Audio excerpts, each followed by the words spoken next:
ছোট একটা দামলা আছে এখানে কইলাম যে এখানে কেন গোছাই তুই তো আর আমি কই থাকে কি করে আল্লাহ জানে। আসসালামু আলাইকুম আব্বা। ওয়ালাইকুম আসসালাম। কি রে তুই? আব্বা ওই কলেজে ছুটি দিয়েছে এক সপ্তাহ। এক সপ্তাহ ছুটি দিছে কলেজ? হ্যাঁ। মা কই? তোর মা তো ঘরে। ও আব্বা ওই আমার লগে একটা কথা ছিল। কি কথা ক? আব্বা গত সেমিস্টার ফিটাও আমি প্রাইভেট পড়াইয়া বন্ধু থেকে ধারটার কইরা ওই টাকা আমি জোগাড় করে দিছি। এখন আরেকটা সেমিস্টার ফি আসতেছে, ওই টাকা ম্যানেজ করতে হবে। 3,500 টাকা লাগবে। কত? 3,500 টাকা। 3,500 টাকা? 2 দিন পর পর তো সেমিস্টার ফি, এটার ফি, ওটার ফি, এটার ফি, এ দঞ্চা হলে কম লাগতো না। ওদের নূর করিম হলো বিদেশ দা লাখ লাখ টাকা কামায় মাসে, বাইকটি হাঁড়া গ্রামে জায়গা কিনে, জমি কিনে, সব কিনে। ও হেতাগুলো কথা বিষয় কেন লই দিই, বিষয় হলো সোজা বিদেশ যাবি, বিদেশ গির করবি, এসব দঞ্চা হলে কোনো লাভ হইতো না। তা আপনি সেমিস্টার ফি দিতে পারবেন না, তাহলে কলেজে ভর্তি করেছেন কেন? হ্যাঁ, 3,000 টাকা আপনি দিতে পারেন না আব্বা, এটা কোনো কথা কইলেন? আর এত দূর পড়াশোনা করছে কি বিদেশ যাওয়ার লাগা? লবার ফুট আমার লাগে তেজ দিয়ে লাভ নাই, কথা আমি জিজ্ঞাসা করছি, ইংরেজি চূড়ান্ত ফাইনাল, বুঝছাস?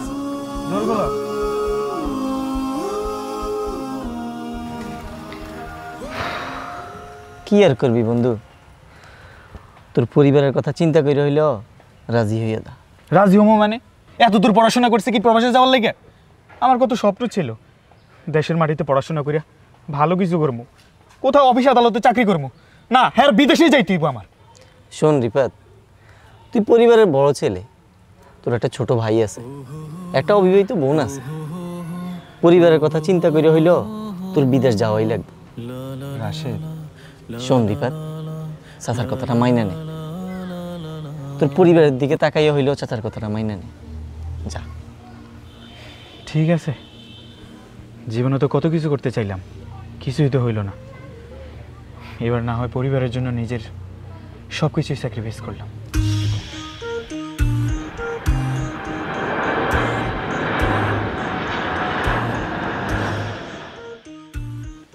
সিরিয়াস মেয়ের রাস্তার লগে জমিটা যদি লইতাম হইতাম দি একেবারে কম হয়ে যেত। মাসের আছে 30 তারিখ, ওলা তো অনটাই হারাইলো না। আব্বা না আমরা হারলাম। এই তোর বাইরে গিয়ে ফোন লাগাছে, ফোন দে। ফোন দিব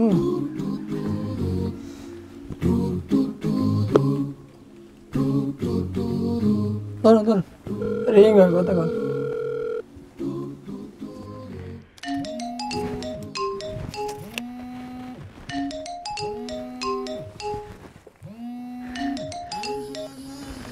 আসসালামু আলাইকুম আব্বা। ওয়ালাইকুম আসসালাম। বাবা ভালো আছো তুই? আছি ভালো আব্বা, অনেক ভালো আছে। আপনার শরীরের কি অবস্থা? আর বালা, বুড়া বয়সে মানতার ব্যথা, বাতের ব্যথা, হাঁটু গিরা সব ব্যথা, রাতে উঠতে পারি না, মেরুদণ্ড ব্যথা ক্যাট করে সমানে।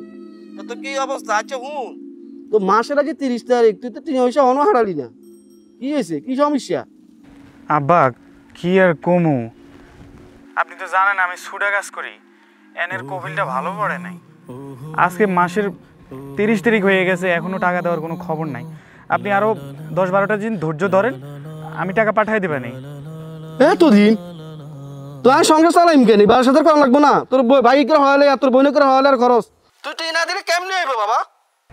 আব্বা সবই তো বুঝছি, আমার না আপনার জন্য অনেক পরাণ কান্দে। আমি একটা কাজ করি, 3 বছর তো চলতেছে, আমি না হয় বাড়িতে এসে ঘুরে যাই, তোমার একটু দেখলাম। এটা না না বাইরে লাগতো না, কি কাজ তুই? শুক্র আনতে আসতে দিন হয় না, আর অনেক তুই বাইরে হাগল হয়ে গেছস। না না তুই বাইরে লাগতো না, তোর বোনও কা বিয়ে, তোর বোনকে বিয়ে সাথে দিতে লাগবো, গেলেও জায়গা তুমি কত কিনুন লাগবো, অনেক চিন্তা ভাবনা আছে, তুই বাইরে লাগতো না। আব্বা মুসা কই, মুসার একটু দেন। মুশাল্লাহ কথা কবি? আচ্ছা ধর। আরে না না কথা হইতো না, যে 1.5-2 বছর ধরে কইতেছে আর হুন্ডা কাল দিতে আর না, কি কথা কয়? আরে না না আপনি কোন ইয়া আব্বা, ওই তোর ভাই শুধু তোর উপর রাগ করছে আর কি, বুঝছিস নি? ওই হ্যাটারে কয় কি একটা হুন্ডা লই দিতে এটারে, আরে ইয়ে করছে 3.5 একটা লই দিস না, মিমি জান লাগে তো হলার। ও দিমু তো, আমি একটু একটু উবা ওই টাকা পয়সা দিলে কিনুক পরে, সমস্যা নাই। এখন কথা কইব না তাহলে না? আচ্ছা আব্বা, ওই কাজটা তো ব্যাংক বন্ধ কেন? তোর তো ডাইলে ফসু গে হারাইস, আব্বা সকাল 9টা বাজে ব্যাংকেটা বইটা কেন?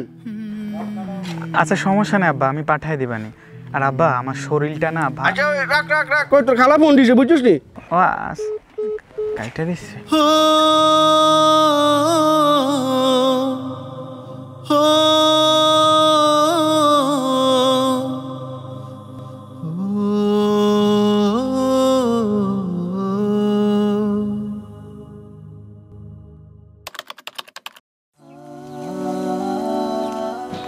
মাশাআল্লাহ কত বড় ভাই বাবা তো বাড়িটা অনেক সুন্দর করে বানাইতেছে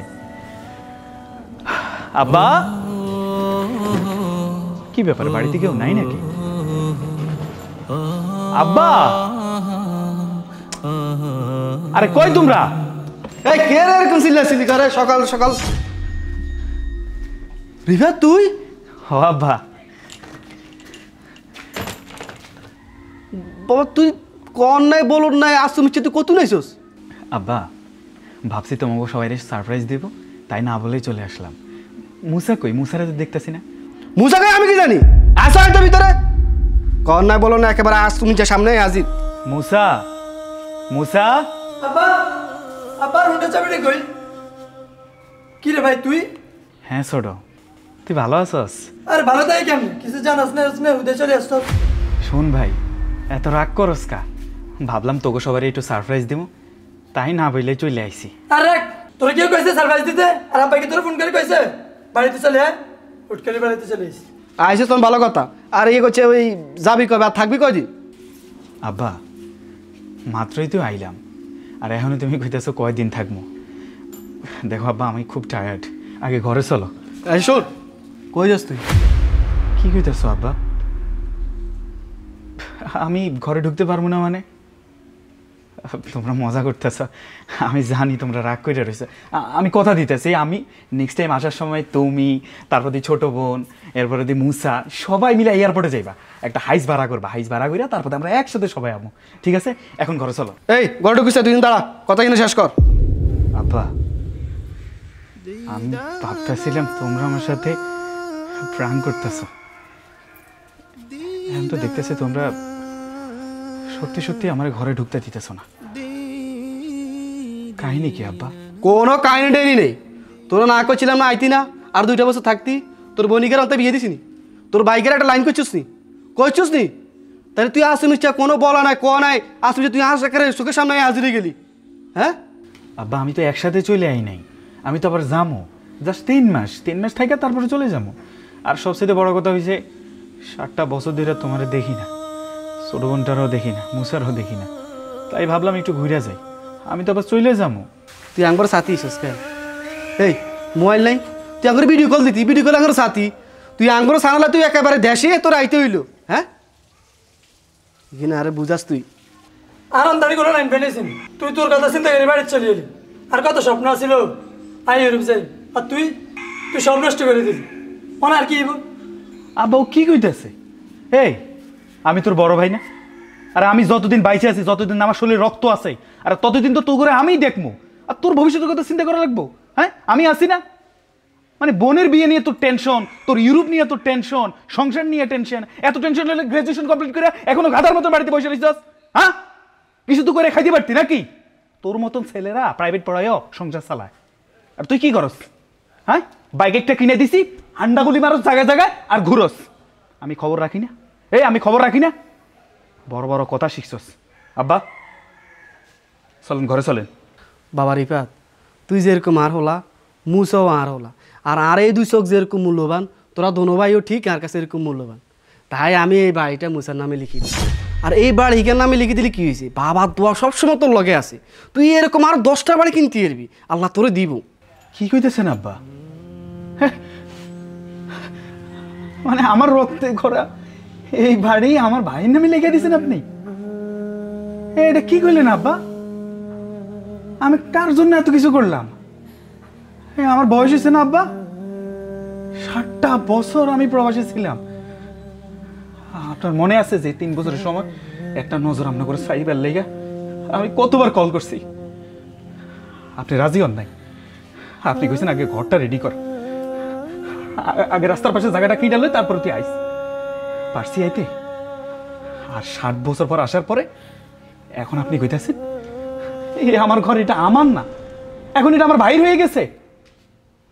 কি হইতেছেন আব্বা? আব্বা, আমি মাথার ঘাম পায়ে ফেলাই এত কষ্ট করছি আব্বা। আব্বা, আমার শরীরের চামড়া শক্ত হয়ে গেছে আব্বা। আব্বা, আমার শরীর আবার দেখেন আব্বা। আপনি কইছেন না আব্বা যে আমার ছেলে অনেক সুন্দর, সাদা সুন্দর, আমার গাড়ি চামড়া কালো হয়ে গেছে আব্বা। আব্বা, আমি বিদেশে অনেক কষ্ট করছি আব্বা।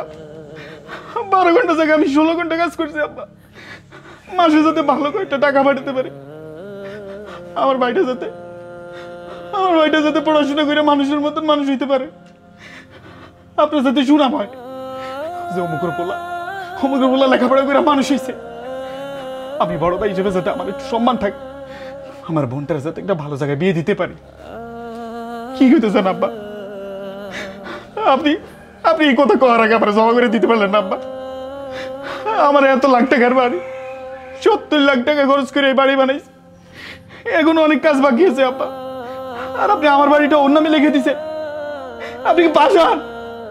আপনি কি মানুষ? হ্যাঁ, হুন বাবা, তুই আর প্রথম সন্তান, তুই আর লগে থাক। আশেপাশে কোনো হোটেল নাই, তুই যে এরাতে থাকবি, তুই করে তুই বাবার লগে থাক। না আব্বা, আমার থাকার শখটা মিঠে গেছে। আব্বা, তুমি কও তো, আমি কি কখনো তোমার কইছি যে আমার ভাইরা আমি আলাদা রাখবো? এত বড় বাড়ির মধ্যে আমরা 2 ভাই তো। আজকে আমি বুঝে গেছি সব সংসারে নতুন বউরে এসে ঝগড়া লাগে না, কিছু কিছু সংসার ভাগে বাপ মায়ের কারণে। আজকে আমি বুঝে গেছি আজকে আমার কোনো মূল্য নাই বাড়িতে। প্রবাসীরা তোমরা শুধু টাকার মেশিনটাই ভাবছো, এই ছাড়া আর কিছু ভাবো নাই। আমি মাস শেষ হওয়া ছাড়া তোমার কোনো কল পাইতাম না আব্বা। এই যে আমার ভাইটা, ওই আমার লাগে স্বার্থ ছাড়া কথা কয় না। একটা বাইক চাইছে আমার কাছে, একটা বাইক চাইছে, আমি দিতে পারি নাই সময় মতো। 6টা মাস আমার সাথে কথা বলে নাই।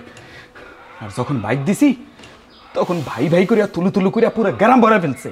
এই ভালোবাসা আমার জন্য চিনে হয়ে গেছে, তুমি সবাই চিনে হয়ে গেছে। আজকে যদি আমার মাটা বাইসে দেখতো, এখন আর এতক্ষণ বাইরে দাঁড়ায় থাকা লাগতো না। আমার মা মানে ঘরে নিয়ে নিজের হাত দিয়ে নেলা তুলে আমার খাওয়াইতো, এতক্ষণ বাইরে থাকা লাগতো না আমার। চিনে হয়ে গেছে তুমি সবাই। আব্বা, এই ক্ষণস্থায়ী দুনিয়ায় আমি লাখ টাকার বাড়ি বানাইছি ক্ষণস্থায়ী জীবনযাপন করার জন্য। সেখানে আমার 15 দিন না থাকলেও চলবো আব্বা, না থাকলেও চলবো। তোমরা থাকো, সুখে থাকো আব্বা। ও, থমগুলো এগুলো আনছি, এগুলাই তো চাইছিলে না? আরে রাখ এগুলো, রাখ, এগুলোই তো চাইছিলি না? এগুলার জন্য তো আমরা ভালোবাসছিলি। তোমার লাগিয়া পাঞ্জাবির কাপড় আনছি, লাইট আনছি তোমার লাগিয়া, ঝমঝমের পানি আনছি। এই তুই পারফিউম চাইছিলি না? তোর লাগে পারফিউম আছে। ছোট বোনের লাগে একটা নেকলেস আনছি আমি। আর আমার মায়ের লাগে আমি 3 বছর আগে একটা শাড়ি কিনছিলাম, পারলাম না শাড়িটা পরাইতে। আব্বা, তোমার কাছে আমার একটা রিকোয়েস্ট থাকবো, মায়ের আলমারিতে শাড়ির যত্ন করে রাখো, আমি সময় করে এসে নিয়ে যাবো। ভালো থেকো তোমরা, ভালো থেকো, ভালো থেকো।